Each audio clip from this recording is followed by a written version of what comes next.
Hey, Chandler Bolt here, and in this video I want to walk you through my hiring process. So how we hire A-player talent consistently at self-publishing school. Now, honestly, this is one of the things that I get questioned about the most because it's rock solid. I think it's one of the best things that we do. We've refined it. It's really systematized.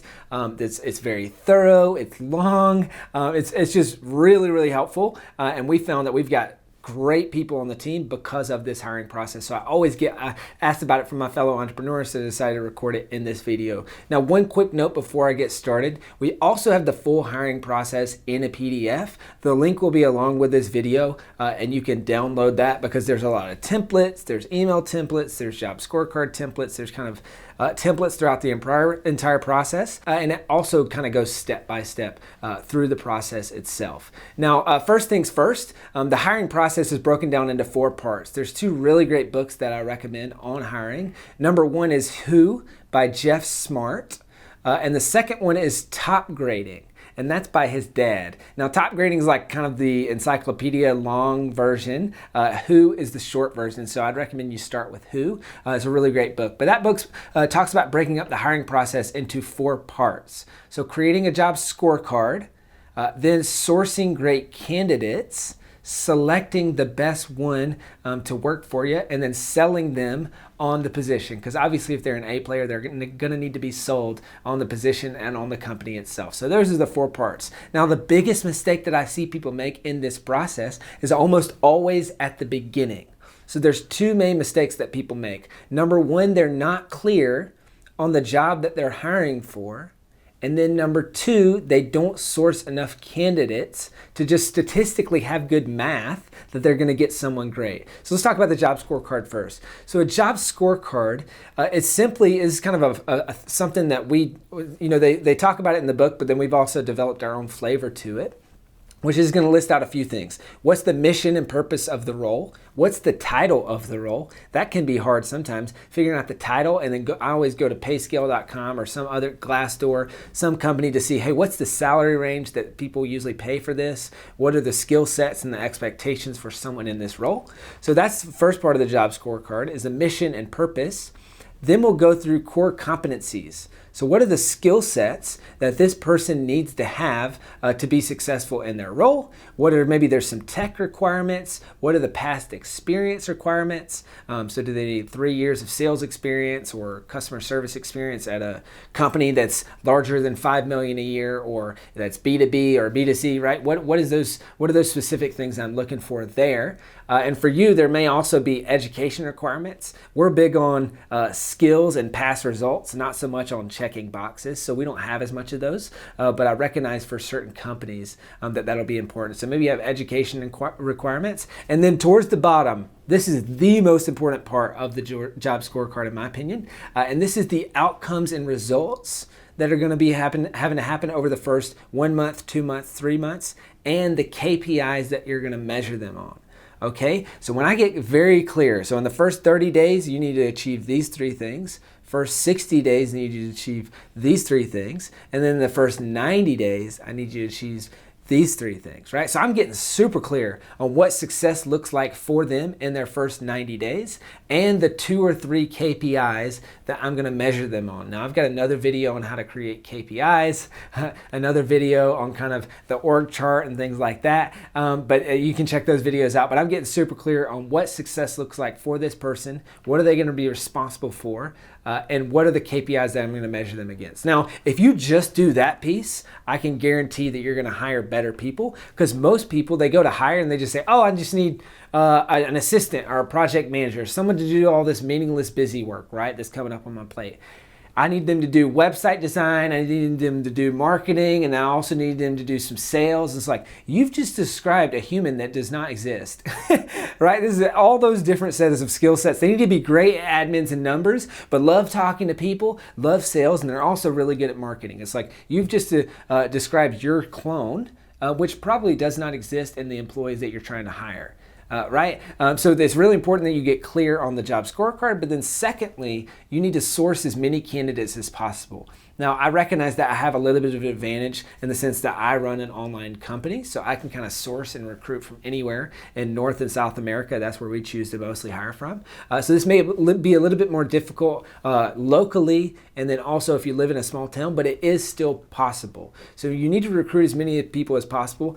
For me personally, the minimum for any position that we hire for is I want at least 100 applicants per position, which most of the time when I tell entrepreneurs that, their jaw drops and they can't fathom getting that many candidates. But I guarantee you, if you spend that extra time up front to get good candidates, just mathematically, your odds of hiring someone great goes way up. If you're clear on who you're hiring and you get 100 candidates, like even if you screw up all the other stuff that I'm about to teach you on interviewing, selecting, all that stuff, you're going to get better candidates in the door and you're going to make better hiring decisions. So oftentimes we'll have 2, 3, sometimes 400 and 500 candidates per job that we're hiring for, and this just makes our odds way better. So you need to source candidates. The way that you can do that, we've got an SOP for this. It's in the hiring checklist that you can download along with this video, but we've got an SOP for this. I'll go to Indeed, I'll go to other job hiring sites like monster.com. I'll first start with my personal network. If you have an email list of customers or clients, I would email them. That's what we do.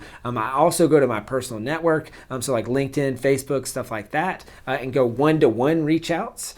So I'll say, hey, do you know anyone that might be interested in the sales position? Here's the job, or here's the link, and here's the site and stuff like that. And I found that to be highly effective. And just a little sidebar here. This is a lesson within a lesson. One of the best things when it comes to reach outs is the phrase, do you know anyone? Right? Because sometimes what I'll do, and I learned this from my buddy Dan Martell, sometimes what I'll do is I'll reach out to someone I know would be a good fit for this role. And I'll say, hey, we got this really great sales role. It pays a lot of money. It's a really great company. The culture is great. It's an awesome product. Like for the right person, they're just going to knock it out of the park. It's going to be a great company to work with. They're also going to make a bunch of money. Here's what it looks like. Do you know anyone that might want to do this? Or do you know, like, I want someone like you. So someone who's really good at sales. Do you know anyone that might be interested in that? And what's happened in the past and what might happen for you is they might say, hey, actually me, I'm interested. One of my best employees at self-publishing school, I hired using exactly that. And this was a time where I wasn't even intentionally doing it. I was just saying, hey, genuinely, do you know anyone? Because I didn't know that he had that skill set, and we ended up hiring him for this position. So it's extremely effective. And really the effective part of it is that you're able to brag on your company and say all the things that you couldn't say if I said, hey, I want you to come work for me. And then I start telling you about the company, you're automatically going to not trust what I'm saying because, you know, I'm trying to sell you. Versus if I'm saying, hey, for this theoretical other person, I can brag on the company and you're totally open to that. And then it gets you thinking, hey, that might be a place that I want to work. Okay, so that's more on the recruiting side. Let's get into the interviewing process and then the hiring process. So one of the first steps and last steps of the recruiting process as we transition into hiring is your hiring page. So your job page. We've got to also have a template for this along with that PDF that you'll get with this video. But I recommend a couple things. I essentially put the job scorecard there. I put a bio about the company, about the team, about the company. I have our company core values. I have a video that explains our company core values that they can watch. I get them excited. I talk about how we made the Inc. 5000, like all these things that bring social proof to the company itself. But then the one thing that I do that I think sets me apart that's really different is I always include a video at the top of the page. I really like video. It's a great medium for me personally. And I think that in a sea of job listings, it's nice to be able to connect with a human being. And so I've just found that kind of helps people connect with what we're doing. So they'll watch the video, and it's a 3-minute kind of overview explainer video, and they can use the text on the page to go into more detail. But also for people who are, just want the kind of the quick and dirty, they can watch that video and understand whether or not the position is a fit for them. Now, in addition to that, I always put a pay range on the page. I know there's split opinions on this. I think if you're not going to put a pay range on the page itself, you might as well not bother.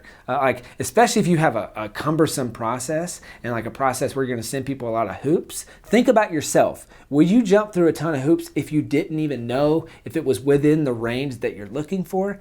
Absolutely not. So for me personally, I put a range.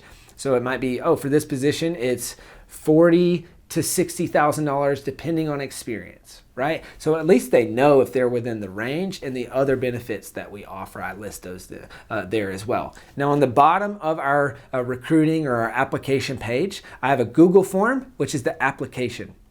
This asks for a few key things. We ask for their LinkedIn. We ask for them to fill out different personality tests. We do a type speed test. I find that's really effective for my company because I run an online business. And so a lot of times people's type speed test is highly correlated to how good they are with tech, which at my company, if you're not good with a computer, then you're just not going to last, or you're not going to really get in the swing of things. The time that I'm going to have to take to onboard you is going to take way longer. So I do a type speed test. Why do you think you're the best candidate for this position is one of the questions that we ask.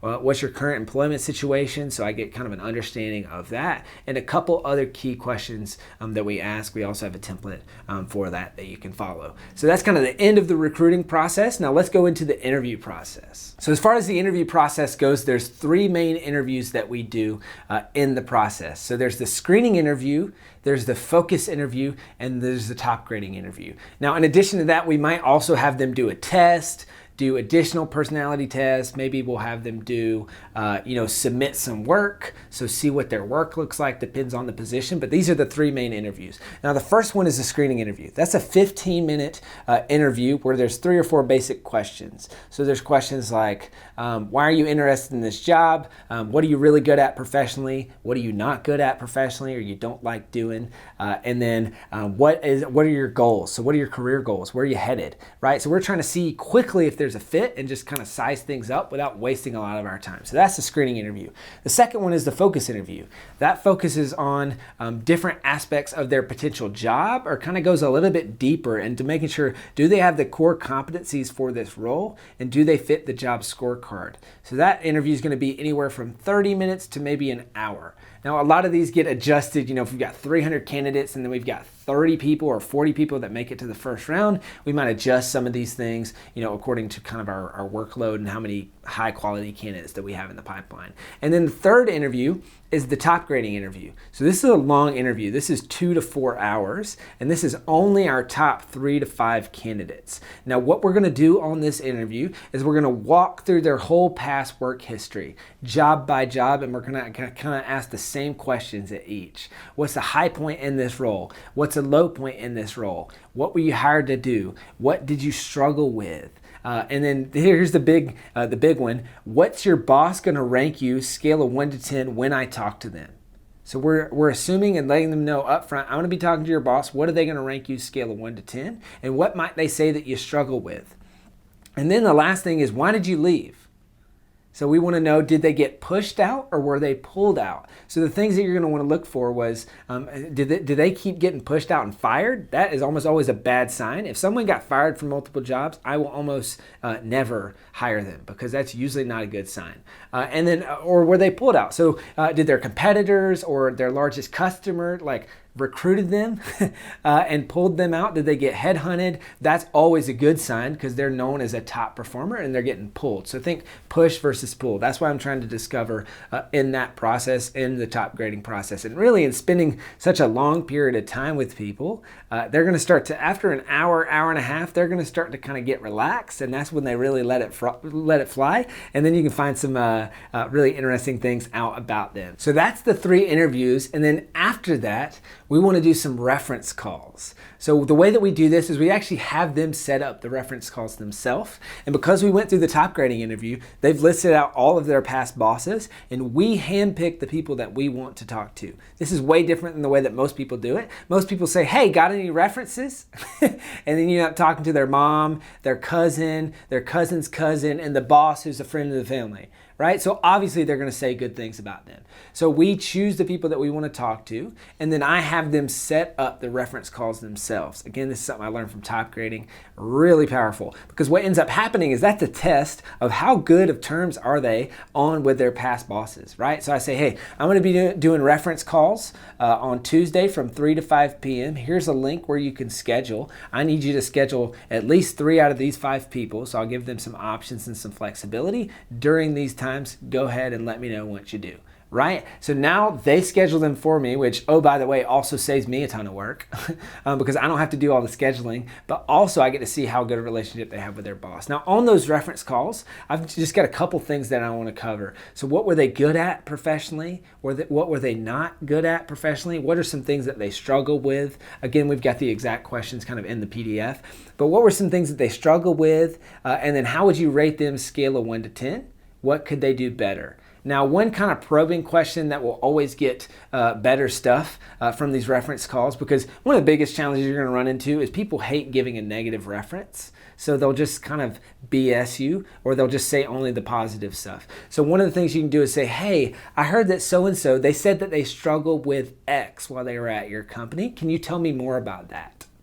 Right? So we've already gotten that out in the previous interview. And so now when I'm talking to them, I say, oh, well, they said it, so they must be comfortable with it. Now I can expand on that versus I need to bring that up in the first place. So that's just kind of a tip for references calls and how you make those really effective. So, based on that, it's 15-minute reference calls. You're going to pretty quickly tell how excited is this person to be on the phone. Do they show up on time? And then obviously, do they say good things? And through all that, it's going to kind of give you a gut feel for the candidate. So the next thing I want to cover is I want to actually backtrack to the interview process and give you some practical tips that I've learned on interviewing.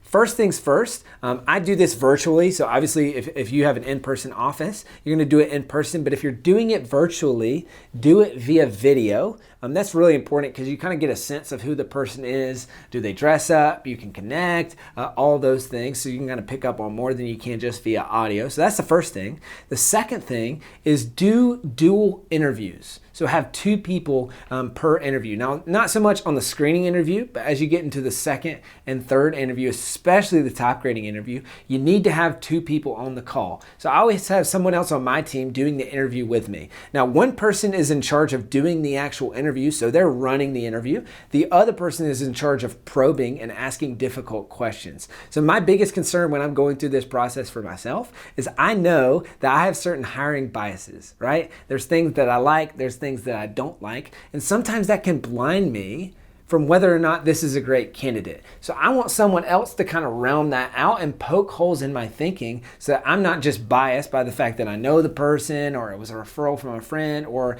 I just like them for whatever reason that I have this bias. So that's what's really helpful by having the other person on there.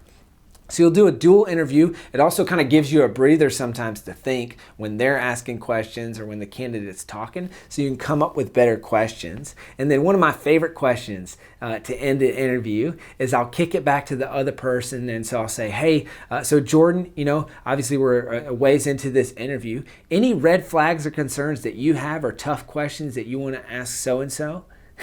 And I've just opened the door, right? I've given him permission to ask the things that we probably both want to ask, but it can be difficult sometimes. We say, hey, I'm really concerned about your work ethic, or I'm really concerned that you're not going to be a fit for our culture, right? Or ask those tough questions. So that's what I say is any concerns or red flags that you've seen thus far, or any tough questions that you have for them. So that gives them permission to do that. And one of the best questions I've seen on the other side is from the candidate who asked me, hey, any concerns that you've seen or red flags or anything that would keep me from getting this job?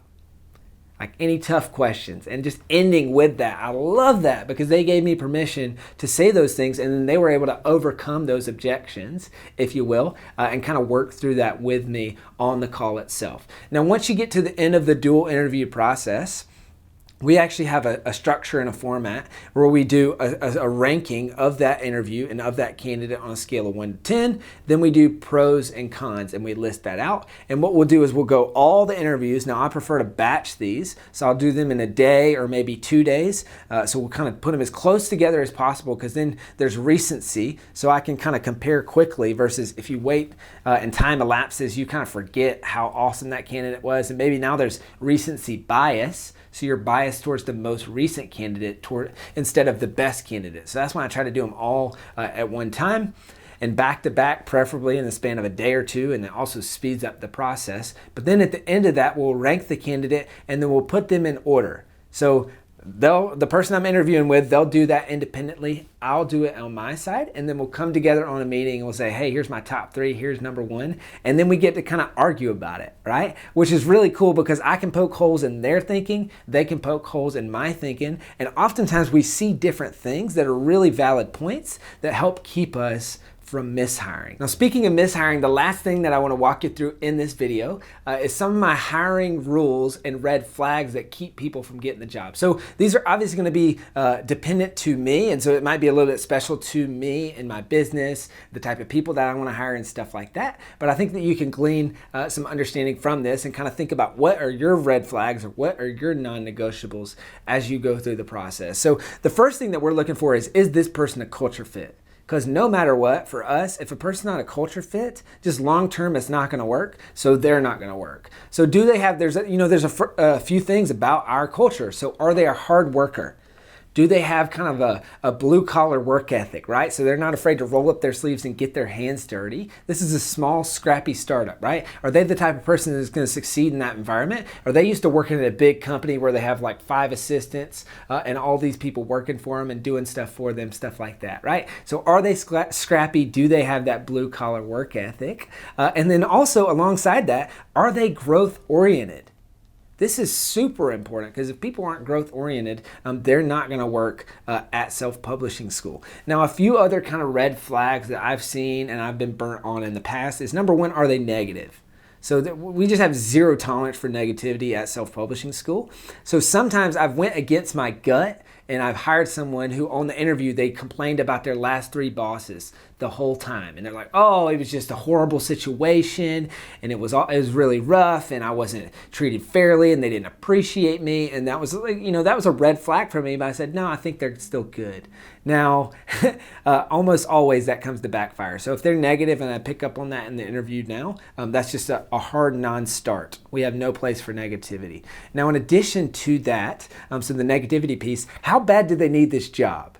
Right? Is this just a fun side thing? Are they a main breadwinner for their household? Do they have kids? How bad do they need the job? Because sometimes I've made the mistake of hiring someone who doesn't really need the job. Maybe their husband or wife works and they don't really need to work, or for whatever reason, they don't have a family to support or stuff like that. Now, when the going gets tough, 3 months, 6 months, 12 months down the road, they've left because they don't need the job, right? So how bad do they need the job? That's really important to make sure that, sure, you might hire the right individual, but then the going gets tough and they're not gonna have the longevity to stick to it. Now also, kind of similarly, do I have spousal buy-in?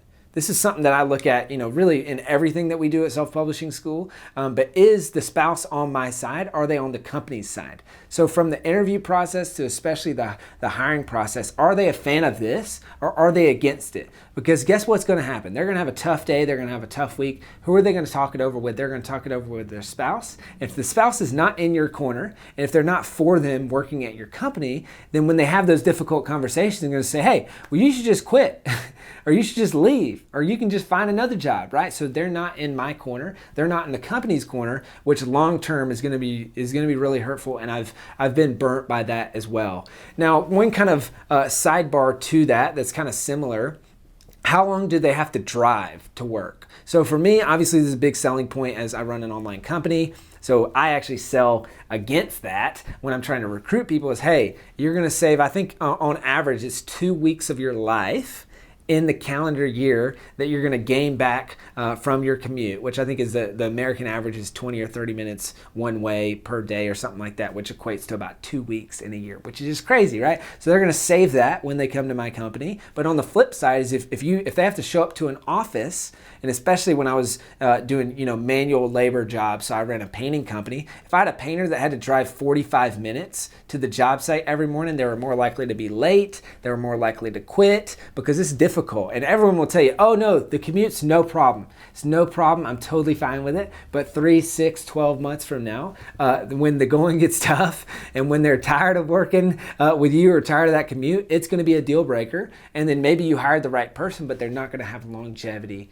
at your company. Okay, so other red flags that I look for is, do they make more money in their job now than they would at self-publishing school? Or have they made more money in the past than they would at self-publishing school? This is real. I've violated this rule before and I've almost always regretted it. And I know this might seem a little bit counterintuitive, but I do not want people to come to self-publishing school if they've made more somewhere else. Because on down the line, they're going to resent it. They're going to think that they're better than the job itself. They're going to think like, hey, why am I working for this wage again? So I almost always want their position at self-publishing school to be a step up in salary, to be a step up in environment and free. Like I want it to be a step up in every way possible. So I want to make sure that when I hire them, they're making more at self-publishing school than they're making elsewhere. Now, kind of related to that is I also don't hire from my industry. So I'm kind of in the online marketing world. And what I found for me personally is that a lot of people in that space, they're lazy.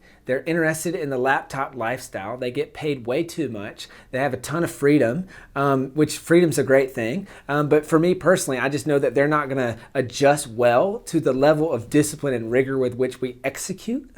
So for the right person, they need to love that. And it can be a little bit of whiplash. So I'm not going to hire people from this industry because they're not going to appreciate the opportunity that they have at self-publishing school. And because they're not going to view it as a step up. Even though I believe that it is, it doesn't matter what I believe, it matters what they believe, and they're not going to view that as a step up in this process. So with that, I want to kind of think, is it worse off where they're at right now than it is at self-publishing school? Like, is the environment, is it really tough? They have less freedom, they have less kind of accountability. They're probably working with B and C players, which they hate if they're an A player. So like they're going to get around the people at self-publishing school, they're going to be really impressed. Like, is this going to be a step up for them?